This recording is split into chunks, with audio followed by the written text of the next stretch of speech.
ప్రభునందు ప్రియమైనటువంటి దేవుని పిల్లలారా, ప్రభు అయిన యేసుక్రీస్తు నామం పేరట మీ అందరికీ శుభాభివందనాలు. మరణాతా, షలోం. ఒక వాక్య భాగమును చదువుకుందాం. సామెతల పుస్తకము 14వ అధ్యాయము 30. సామెతలు 14:30వ వచనం చదువుతున్నాను, చూడండి. సాత్వికమైన మనసు శరీరమునకు జీవము, మత్సరము ఎముకలకు కుళ్ళు. చిన్ని ప్రార్థన. మహోన్నతుడా, మహాగణుడా, సమాజానికి మాకు మా అందరికీ కావలసిన వర్తమానం మీరు మాట్లాడండి. నా నోట మీ మాటలు ఉంచండి. జుంటే తేనె దారుల కన్నా మధురమైన నీ మాటలు మా అందరికీ బోధించుమని, కృప చూపించుమని యేసు నామమున ప్రార్థిస్తున్నాను పరమ తండ్రి, ఆమేన్. ప్రియా స్నేహితులారా, దేవుని పిల్లలారా, ఈరోజు మనం చదువుకున్నటువంటి మాటలో నుంచి ఒక అద్భుతమైన మాట మీకు వివరించాలని ఆశపడుతున్నాను. నేను చెప్పాలనుకున్న అంశం ఏంటంటే, పైకి ప్రేమ, అంతరంగములో అసూయ. పైకి ప్రేమ, అంతరంగములో అసూయ. ప్రియమైనటువంటి దేవుని పిల్లలారా, ఈరోజు చాలామంది మనుషులు బయటికి ప్రేమగా మాట్లాడతారు. చాలా మెత్తని మాటలు, తేనె పూసిన మాటలు, షుగర్ కోటెడ్ మాటలు, నిన్ను పొగుడుతూ చక్కగా మాట్లాడతారు. కానీ నువ్వు ఎదిగిన ఎదుగుదల చూసి, నువ్వు ఒక మంచి గృహాన్ని కట్టుకుంటే పైకి బాగుందంటారు, కానీ అంతరంగంలో అసూయ పడతారు. నువ్వు మంచి వస్త్రములు ధరించుకుంటే పైకి బాగుందంటారు, కానీ అంతరంగంలో అసూయ పడతారు. ఇది చాలామందిలో ఉంటుంది. దీన్ని అసూయ అని, మత్సరం అని, మన పల్లెటూరు భాషలో కుళ్ళు అని కూడా అంటారు కదా. చిన్నపిల్లల్లో కూడా ఇది కొంతమందిలో పనిచేస్తూ ఉంటుంది. చూడండి, హై స్కూల్లోనో లేకపోతే కాలేజీల్లోనో ఎవరికైనా ఎక్కువ మార్కులు వచ్చేసినాయి అనుకోండి, ఆ ఫస్ట్ వచ్చిన వాళ్ళకి మాస్టర్ గారు ఏం చేస్తారంటే అందరి చేత చప్పట్లు కొట్టిస్తారు, శబాష్ అంటారు, మెచ్చుకుంటారు. అందులో ఆ క్లాసులో అందరూ కాదు, కానీ ఎవరో కొంతమందికైనా నాకన్నా వీడికి ఎక్కువ మార్కులు వచ్చేసినాయి, లేదా నాకన్నా ఈ అమ్మాయికి ఎక్కువ మార్కులు వచ్చేసినాయి, నాకు రావాల్సింది వీళ్ళకి వచ్చేసింది, లేదా అందరూ వాళ్ళని మెచ్చుకుంటే మాస్టర్లు వాళ్ళని శబాష్ అంటే పైకి చప్పట్లు కొడతారు, కానీ చేతులతో లోపల కొంతమందికి జలస్ ఉంటుంది. దాన్ని అసూయ అంటారు, మత్సరం అంటారు, కుళ్ళు అంటారు కదా. అలాగే కొంతమంది తోబుట్టువుల్లో కూడా, సిస్టర్, బ్రదర్, మీ తోబుట్టువుల్లో కూడా మీరు గొప్పోళ్ళు అవుతున్నారనుకోండి, మీ బిడ్డలు గొప్పోళ్ళు అవుతున్నారనుకోండి, కొంతమందికి లోపల ఏమొచ్చేది తెలుసా?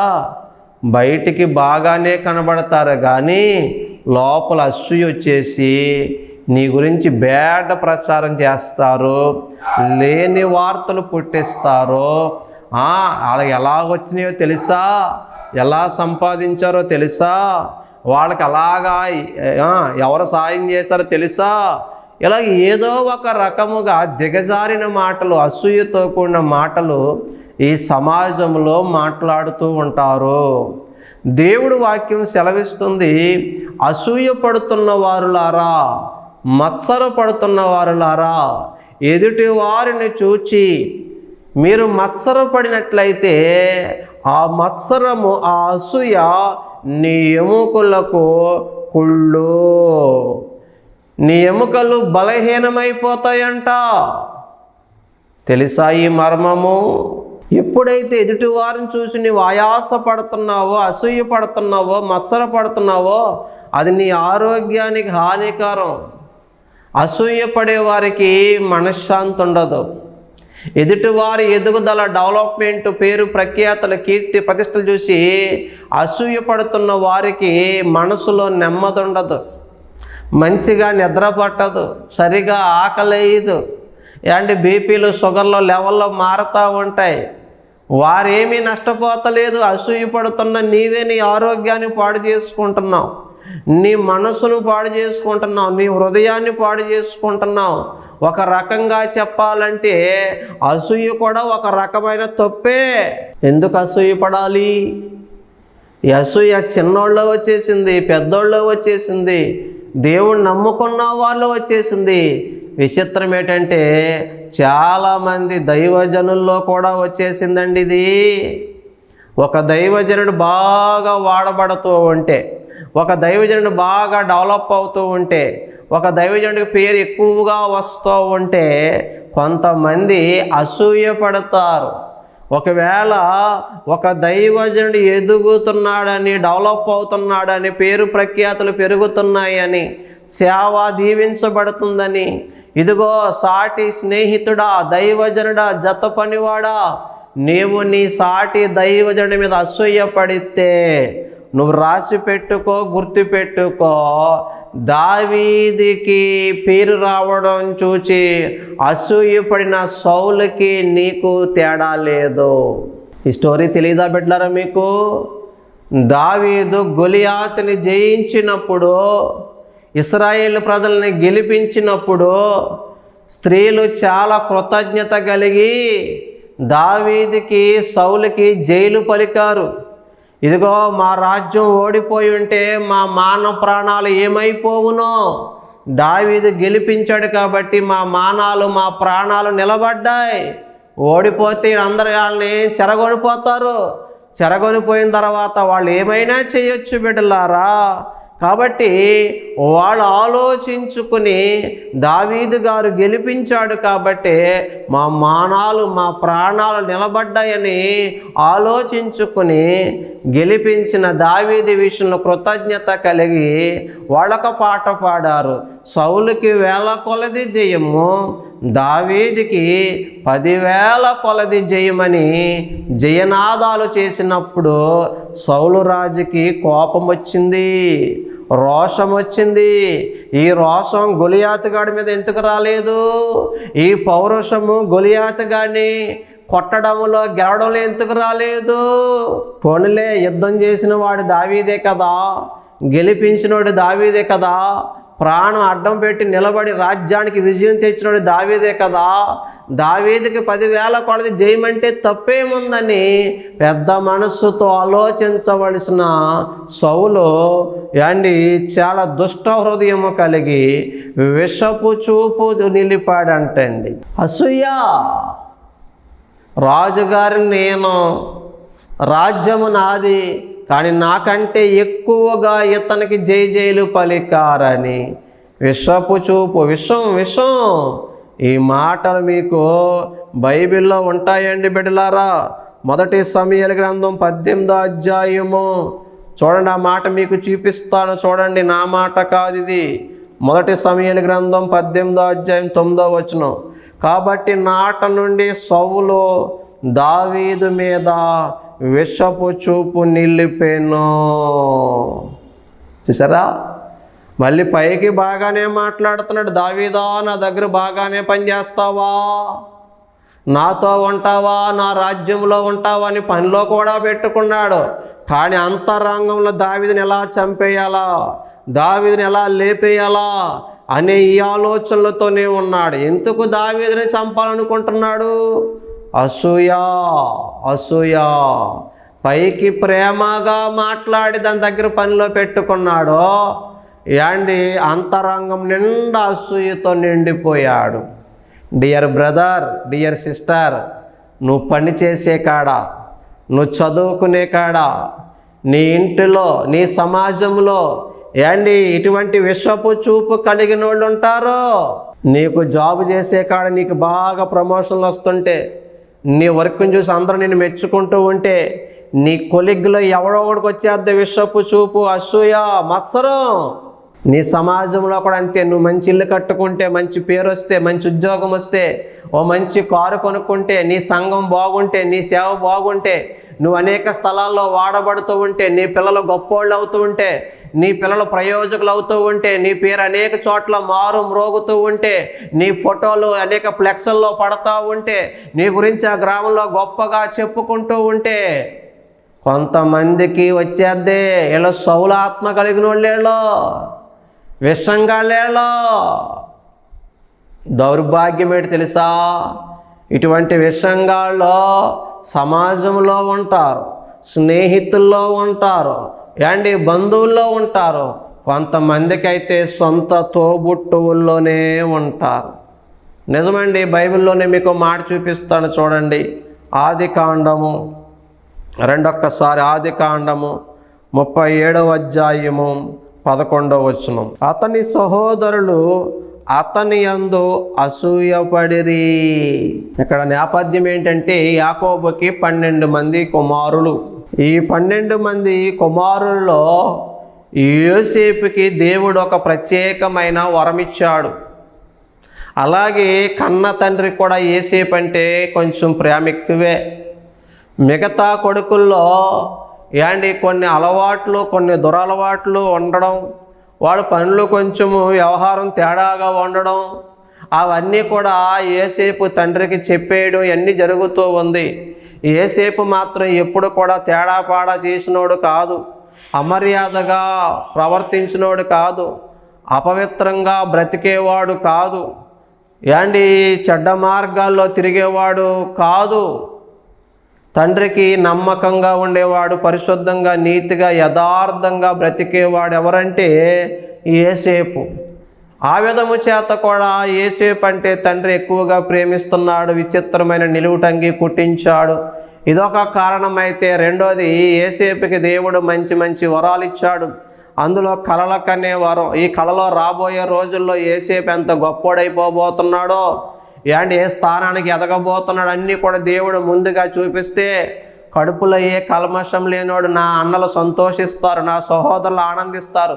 అనలారా, సహోదరులారా, నేను గొప్పనవుతానంట దేవుడు ఇలాగా స్వప్నములో చూపించాడు, చెప్పాడంటే వాళ్ళకి లోపల వచ్చేసిందండి కుళ్ళు, మత్సరం, అసూయ. మాకంటే ఈడు గొప్పోడైపోతాడా?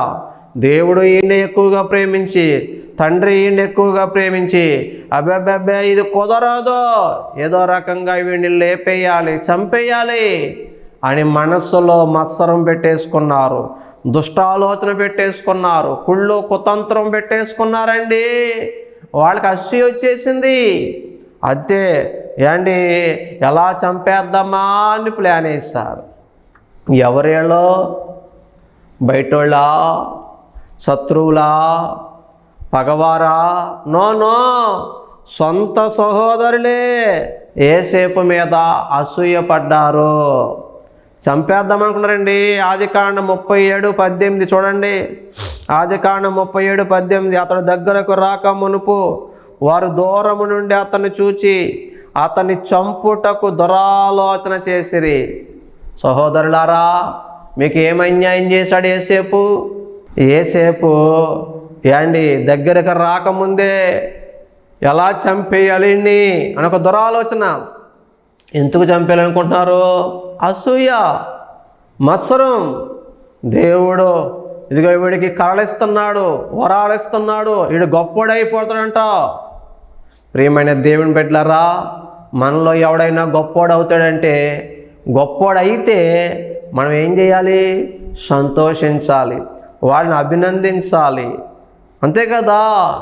మన స్నేహితుల్లో కానీ, మన ఫ్రెండ్స్, లేకపోతే మన క్లాస్మేట్స్, లేకపోతే మన సహోదరుల్లో, మన ఇరుగులో, మన పొరుగులో, మన సంఘంలో ఉన్న వాళ్ళు ఎవరైనా గొప్పోళ్ళు అయితే, ఎవరైనా ఎదిగితే, ఎవరైనా విజయాలు సాధిస్తే, కీర్తి ప్రతిష్టలు సంపాదిస్తే వారిని మెచ్చుకోవాలి, వారిని ప్రోత్సహించాలి. వారి సంతోషంలో మనము కూడా సంబరపడాలి. అతను బట్టి మన ఊరికి పేరు వస్తుంది, అతను బట్టి మన సంఘానికి పేరు వస్తుంది. అదిగో మా సహోదరులు ఒకడు గొప్పడేస్తే మా ఇంటికి మేలు జరుగుతుందని మంచి మనసు ఉండాలి. కానీ ప్రియమైన దేవుని బిడ్డలారా, ఇటువంటి బుద్ధులు ఈరోజు కూడా చాలామందిలో ఉన్నాయి. నువ్వు ఎదుగుతున్నావు అనుకో, నీ ఇంట్లో వాళ్ళకే వస్తుంది. ఏటది? అసూయ, మత్సరము, కుళ్ళు. దేవుడు అంటాడు, మత్సరం ఎముకలకు కుళ్ళు, జాగ్రత్త. అసూయ పడితే నీ ఎముకలు బలహీనమైపోతాయంట, లోపల లోపల కుళ్ళిపోతాయంట. జాగ్రత్త. అలా కుళ్ళిపోయి అలా బలహీనమైపోయే చాలామందికి అలా పడే టపక్కని ఇరిగిపోతున్నాయి. ఇదేంటండి బాబు, ఎక్కడ ఎత్తైన స్థలాల్లోంచి పడలేదంటే, ఏమో నువ్వు ఎవరి గురించి కుళ్ళుకున్నావు, అందుకే నీ ఎముకలు బలహీనమైపోయాయి ఏమో అని నేను అనుకుంటున్నాను. ఇలాగే జరుగుతుందని కరాఖండిగా చెప్పే ప్రయత్నం అయితే చేయట్లేదు. ప్రియమైన దేవుని బిడ్డలారా, దావీదుకు పేరు వచ్చినప్పటికీ సౌలుకి ఏమొచ్చేసింది? విషపు చూపు వచ్చేసింది, అసూయ వచ్చేసింది, మత్సరం వచ్చేసింది. విచిత్రం చెప్పనా, అసూయ పడిన సౌలే నాశనమయ్యాడు, పతనమయ్యాడు, తన కత్తి మీద తానే పడి చచ్చాడు. దావీదు అంతకంతకు వర్ధిల్లి చక్రవర్తి అయ్యాడు, రాజు అయ్యాడు, మహారాజు అయ్యాడండి. నువ్వు అసూయ పడితే నువ్వే నష్టపోతావు. నువ్వు అసూయ పడే కొద్దీ అవతలని దేవుడు ఇంకా ఇంకా ఇంకా హెచ్చిస్తాడు. యోసేపు సహోదరులు యోసేపు మీద మత్సరపడ్డారు, అసూయ పడ్డారు, గోతులో పడేశారు, కొట్టారు, బానిసగా అమ్మేశారు. కానీ దేవుడు ఎవరి తరపున ఉన్నాడు? అసూయ పడేవారి మీద దేవుడు చూపు నిలపలేదు. కానీ అసూయ పడి ద్వేషించి దూషించి నెట్టి కొట్టేసి అమ్మేసిన యోసేపుకే దేవుడు తోడై ఉన్నాడో ఆ దేశానికే గొప్ప అధికారిగా నియమించాడు. కరువు కాలంలో ప్రపంచ దేశాలకే అన్నం పెట్టే స్థాయికి తీసుకెళ్ళాడు. కానానులో కరువు వచ్చినప్పుడు, ఐగుప్తుల్లో కరువు వచ్చినప్పుడు, ప్రతి దేశంలో కరువు ఉన్నప్పుడు ఆహారం ఎక్కడుందయ్యా? యోసేపు దగ్గర ఉంది. మహాప్రభు మాకు తిండి గింజలు ఇవ్వండి, ఆహారం పెట్టండి అని ఈ అసూయ పడినోళ్ళే ఒకరోజు వెళ్ళి యోసేపు పాదాల మీద పడి సాగిలు పడి వేడుకున్నారు. అసూయ పడినోళ్ళేమో వేడుకొని కాళ్ళ దగ్గర ఉన్నారు. ద్వేషించబడిన దూషించబడిన, నెట్టివేయబడిన, కొట్టబడిన, అమ్మివేయబడిన యోసేపు గొప్పోడైపోయి ఉన్నత స్థానంలో ఉన్నాడు. ప్రియమైన దేవుని బిడ్డ, అసూయ పడేవారు నష్టపోతారు, పతనమవుతారు, దేవుడికి అయిష్టులుగా మారతారు. దేవుడికి ఇష్టలైన వారిని అంతకంతకు దేవుడు వర్ధిల్లింప చేస్తాడు, గొప్ప చేస్తాడు, ఘనపరుస్తాడు. అసూయ పడిన సౌలు పతనమయ్యాడు. యోసేపు అసూయ పడ్డారు, కానీ యోసేపు గొప్పోడయ్యారు. వీళ్ళందరూ యోసేపు పాదాల దగ్గర ఉన్నారు. ఇంకో మాట చెప్పనా, యేసు ప్రభుని ఎందుకు సిలువకు అప్పగించారు తెలుసా? అసూయే. చూడండి, ఆ మాట కూడా చూపిస్తాను. మత్తయి సువార్త 27వ అధ్యాయము 17వ వచనం నేను చదువుతున్నాను, చూడండి. కాబట్టి జనులు కూడి వచ్చినప్పుడు పిలాతు, నేనెవరిని విడుదల చేయవలని మీరు కోరుచున్నారు? బరబ్బనా లేక క్రీస్తు అనబడిన యేసునా అని వారిని అడిగాను. ఎలయనగా వారు అసూయ చేత ఆయనను అప్పగించిరని అతడు ఎరిగి ఉండెను. యేసు ప్రభు ఎక్కడుంటే అక్కడ జనులు ప్రవాహంగా వెళ్ళిపోతున్నారు. యేసు ప్రభు స్వస్థతలు చేస్తున్నాడు, అద్భుతాలు చేస్తున్నాడు, సూచక్రియలు చేస్తున్నాడు, మహత్కార్యాలు చేస్తున్నాడు. అందరూ కూడా యేసయ్యనే వెంబడిస్తుంటే ఈ మతాధికారులకి, ప్రధాన యాజకులకి, కొంతమంది కుట్రదారులకి, అసూయపరులకి నచ్చలేదు. అందుకే యేసు ప్రభుకి వ్యతిరేకంగా తప్పుడు సాక్ష్యాలు పుట్టించారు, అబద్ధ సాక్షులను కొన్నారు, చెప్పించారు. ఈ విషయం పిలాతుకు అర్థమయ్యింది. వీళ్ళ అసూయ చేతే యేసు ప్రభుని అప్పగించారని పిలాతుకు అర్థమైంది. ఆ రోజు ఉన్నారు, ఈరోజు ఉన్నారు. యేసు ప్రభు అంటే అసూయ పడుతున్న వారు ఈ రోజుకి ఉన్నారు. యేసు ప్రభుకి జనం తండోపతండాలుగా వెళ్ళిపోతున్నారు, ప్రవాహంగా వెళ్ళిపోతున్నారు. ఆ సభలకి వేల మంది, లక్షల మంది వెళ్ళిపోతున్నారు. యేసు ప్రభు స్వస్థపరచడానికి సాక్ష్యాలు చెప్తున్నారు, నన్ను బ్రతికించడానికి సాక్ష్యాలు చెప్తున్నాడు, నా బ్రతుకుని బాగు చేసిన సాక్ష్యాలు చెప్తున్నారు, నా చరిత్ర మారిందని సాక్ష్యాలు చెప్తున్నారు. నేను తాగుబోతు నుండి, వ్యభిచారి నుండి, దొంగ నుండి, మాంత్రిక నుండి, ఇదిగో యేసు ప్రభు నన్ను ఇలా చేశాడని సాక్ష్యాలు చెప్తున్నప్పుడు యేసు ప్రభుకు వస్తున్న పేరు, కీర్తి, గొప్ప ఘనత చూసి, ఫాలోయింగ్ చూసి ఆ రోజే కాదండి, ఈరోజు కూడా అసూయపడి చాలామంది యేసు ప్రభుకి మంచి పేరు రాకూడదని ఏంటి బురద జల్లుతూ పుస్తకాలు రాసిన వాళ్ళు ఉన్నారు, బురద జల్లుతూ వీడియోలు చేసిన వాళ్ళు ఉన్నారు, ఏంటి అనేక మందిరాల మీద దాడులు చేస్తున్న వారు ఉన్నారు, దైవజనుల మీద, సంఘాల మీద, సేవకుల మీద, విశ్వాసుల మీద ఏంటి దాడి చేస్తున్నవారు, బురద జల్లుతున్నవారు ఉన్నారు. ఎందుకు చేస్తున్నారు తెలుసా? అసూయ.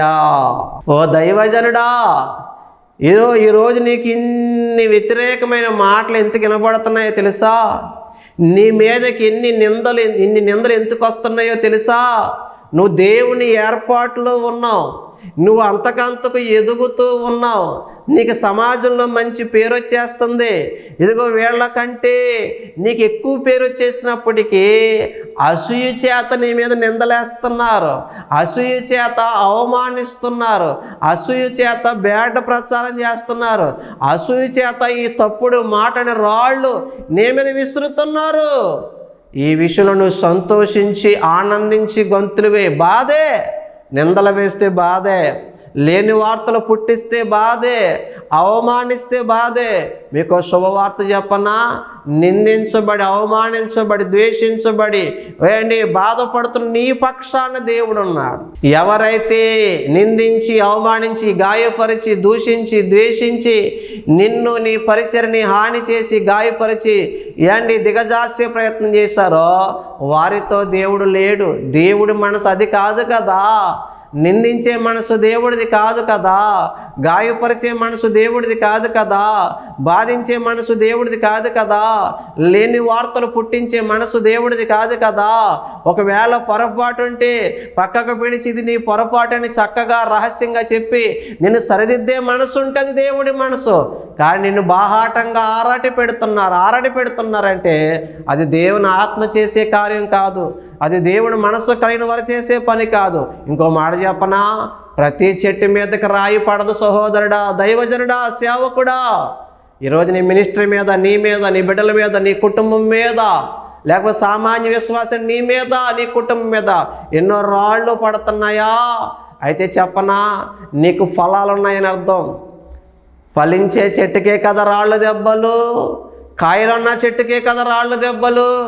ఆ చెట్టు ముళ్ళ చెట్టు అనుకోండి, కాయలు ఫలాలు ఏమీ లేవు అనుకోండి, ఆ చెట్టు మీద ఎవడ రాయేస్తాడు. ఒకడి వెనకాల గుసగుసలు ఆడుతున్నాడంటే పెద్ద ఆయన చెప్పాడు, నచ్చిందా మాట?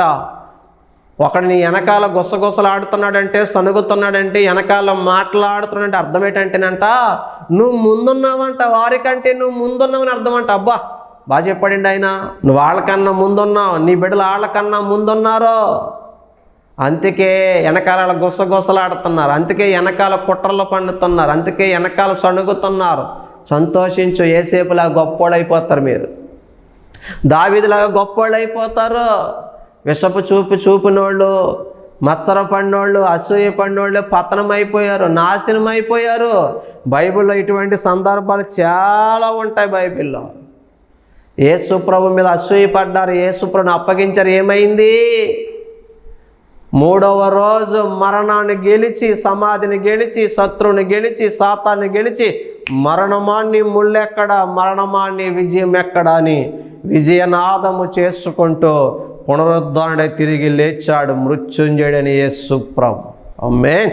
ప్రియమైన దేవుని బిడ్డలారా, ఈ రోజుకి అటువంటి వాళ్ళు ఉన్నారు. యేసయ్య మీద అసూయ పడ్డారండి. నువ్వు నేను ఎంత? యేసు ప్రభు అందరికీ నచ్చలేదు, నువ్వు నేను అందరికి ఎందుకు నచ్చుతాం? వాళ్ళ అసూయలే, వాళ్ళ ఆయాసాలే, వాళ్ళ నిందలే, వాళ్ళ అవమానాలే నీకు దీవెనలు. మీ ఏడుపులే మాకు ఆశీర్వాదం అని రాశాడు ఆయన. ఎవరో ఆటో వెనకాల బాగుంది అది. కాబట్టి వాళ్ళు ఎంత ఏడుస్తే, నీ గురించి వాళ్ళు ఎంత అసూయపడితే, నా దేవుని కృప నీకు అంతకంతకు తోడు ఇంకా ఇంకా ఇంకా ఏసేపులాగా, దావీదులాగా నిన్ను హెచ్చించుకుంటూ పోతుంది. యేసు ప్రభు మీద అసూయపడ్డారు, చంపే ప్రయత్నం చేశారు. ఏమైంది? ఇంకా ఇంకా ఇంకా ఈ క్రైస్తవ సామ్రాజ్యం, యేసయ్య ప్రేమ సామ్రాజ్యం విస్తరిస్తూనే ఉంది. పల్లెలకు వెళ్ళిపోయింది, పట్టణాలకు వెళ్ళిపోయింది, కొండల్లో, లోయల్లో, అడవుల్లో, దేశ విదేశాల్లో, ప్రపంచ నలుమూలలో ఏ మూలకెళ్ళినా యేసు ప్రభు బిడ్డలు ఉంటారు. క్రైస్తవ్యాన్ని అణిచేద్దామని, క్రీస్తు పేరు వినపడకుండా చేసేద్దామని పుస్తకాలు రాసినా, వీడియోలు చేసినా, సినిమాలు తీసినా నా యేసయ్య రాజ్యం విస్తరిస్తూనే ఉంది. ఐగుప్తులో ఉన్నప్పుడు ఇశ్రాయేల్లో శ్రమ పెట్టబడిన కొలది వారు విస్తరించి ప్రబలరని ఉంటుంది వాక్యంలో. శ్రమ పెట్టే కొలది ఇంకా ఇంకా విస్తరించారంట ఇశ్రాయేల్. క్రైస్తవ్యం కూడా అంతే, మనము కూడా అంతే. శ్రమలు పెట్టబడిన కొలది, నిందలు వచ్చిన కొలది, అసూయ పరులు పెరుగుతున్న కొలది ఇంకా ఇంకా ఇంకా నిన్ను దేవుడు దీవిస్తాడు, నీ బిడ్డలను దీవిస్తాడు, నీ మినిస్ట్రీని, నీ సేవని, నీ పేరుని, నీ ప్రఖ్యాతిని, నీ కీర్తిని ఇంకా విస్తరిస్తాడు. మీరు బాగా చెప్తారు పాస్టర్ గారు, మీకేటండి అంటారేమో. ఎస్, నేను కూడా ఒక సేవకుడినే, 2 కాళ్ళు పనిచేయని వికలాంగుడినే. అనేక పల్లెల్లో, అనేక పట్టణాల్లో, అనేక స్థలాల్లో వాడబడుతుంటే చాలామంది అసూయపడిన విశ్వాసులు ఉన్నారు. అసూయపడినటువంటి దైవ సేవకులు కూడా ఉన్నారు. తెలుసా మీకు? అయ్యో బాబోయ్, ఈ సేవకుడు అప్పుడు ఇన్ని మీటింగ్లు తిరిగేస్తున్నాడు, అక్కడికి వెళ్ళిపోతున్నాడు, ఇక్కడికి వెళ్ళిపోతున్నాడు ఏడ్చేవాళ్ళు కొంతమంది. కారు కొనేసుకున్నాడని ఏడ్చేవాళ్ళు, అసూయపడేవారు కొంతమంది. ఇదిగో ఎక్కడ చూసినా ఈడి ఫ్లెక్స్లు ఏమంటున్నా, ఈడి పోటలో ఉన్న అసూయ. హలో, ప్రతి ఒక్కరి జీవితంలో ఉంటారండి. నేను చెబుతున్నానని నాకెవరో లేరనుకోకండి. ప్రతి మనిషికి ఇది ఒక గుంపు ఉంటుంది. వాళ్ళు 10 కాలాల పాటు అలా చల్లగా పచ్చగా ఉండాలి. తెలుసా? వాళ్ళ ఏడుపులే మనకు ఆశీర్వాదం. తెలుసా మీకు? ఎందుకంటే వాళ్ళు ఎప్పుడైతే మన మీద ఇంకా ఇంకా ఇంకా ఇంకా ఇంకా ఏడుస్తూ ఉంటారో, అసూయ పడుతూ ఉంటారో, మత్సర పడుతూ ఉంటారో, నిందలు, అవమానాలు, లేని వార్తలు వస్తాయో, మనం ఇంకా ప్రార్థనలు ఎదుగుతాం, దేవుడికి దగ్గర అవుతాం, దేవుడి కృప అధికముగా పొందుకుంటాం. అప్పుడు మన ఫలము, మన ఆశీర్వాదం అభివృద్ధి అవుతూ ఉంటుంది. కాబట్టి దిగులు పడకు. ఒక అసూయ పడుతున్న వారు ఎవరంటే చెప్తున్నాను, ఒక సేవకుడు అయితే కూడా చెప్తున్నాను, దైవజనుడా, ఒక ఎదుటివాడి యొక్క అభివృద్ధి చూసి, ఎదుటి దైవజనుడి పేరు ప్రఖ్యాతలు పెరుగుతుంటే చూసి అసూయ పడుతున్నామంటే మీకు సౌలుకి తేడా లేదు. దావీదును చూసి అసూయపడిన సౌలుకి మీకు తేడా లేదు. అలాగే ప్రియ స్నేహితులారా, విశ్వాసులారా, ఒకవేళ మీ తోబుట్టుల్లో ఎవరైనా ఎదుగుతుంటే, డెవలప్ అవుతుంటే, పేరు వస్తుంటే, సంఘంలో కానీ, నిజ జీవితంలో బంధువులు కానీ, రక్త సంబంధికులు కానీ, స్నేహితులు కానీ, కాలేజీలో కానీ, సమాజంలో కానీ, ఉద్యోగ స్థలాల్లో కానీ ఎవరైనా ఎదుగుతుంటే అసూయ పడితే, ఇదిగో ఏసేపులాగా వాళ్ళు వర్ధిల్లుతూ ఉంటారు. ఎవరు తెలుసా? నువ్వు ఎవరిని గురించి అసూయ పడుతున్నావో వాళ్ళు వర్ధిల్లుతారు. అసూయ పడుతున్న నీవు చాలా చాలా మనశ్శాంతిని కోల్పోయి, నెమ్మది కోల్పోయి, సంతోషం కోల్పోయి, ఏసేపు సహోదరులాగా దిగజారిన స్థితిలోకి నువ్వు వెళ్ళిపోతావని నేను తెలియపరుస్తూ ఉన్నాను. అసూయ నీ ఆరోగ్యానికి, నీ ఆత్మీయ జీవితానికి మంచిది కాదు. మత్సరం ఎముకలకు కుళ్ళు. అసూయ వద్దు, మత్సరం వద్దు. ప్రేమించు. ఎవరైనా ఎదుగుతుంటే సంతోషించు. పక్కవాడు బాగుంటే వాడు అన్నం తిని ఆ గెంజి మనకన్నా పోస్తాడంట. ఆడి అడుపు తింటుంటే ఇక ఆడు మనకేమేస్తాడు? ఆడికి అన్నం ఉందనుకోండి, ఆడు అన్నం తిన్నా మన గెంజి అన్నా పోస్తాడంట. కాబట్టి పక్కవారైనా, సహోదరులైనా, కొలీగ్స్ అయినా, విశ్వాసులైనా, సేవకులైనా అందరూ బాగోవాలి, అందరూ ఎదగాలి, అందరూ వర్ధిల్లాలి. అట్టి కృప దేవుడు మీ అందరికీ దయచేయునుగాక. ఆమేన్. పరిశుద్ధుడా, ప్రేమ కలిగిన తండ్రి, ఎత్తబడిన దేవుని మాటలు నాయన వారు తీసుకొని గ్రహించుకొని చక్కగా ఫలించినట్లు సహాయం చేయండి. యేసు ప్రభువా, మాకు కూడా అటువంటి మనసు ఉంటే తీసివేయండి. ఎవరిలో అసూయ, ద్వేషము, పగ, మత్సరము, కుళ్ళు, కుతంత్రాలు అవి తీసివేసి ప్రేమ, సంతోషము, సమాధానము, క్షమాగుణము దయచేయమని యేసు నామమున ప్రార్థిస్తున్నాను పరమ తండ్రి. Amen. Praise the Lord. May God bless you all.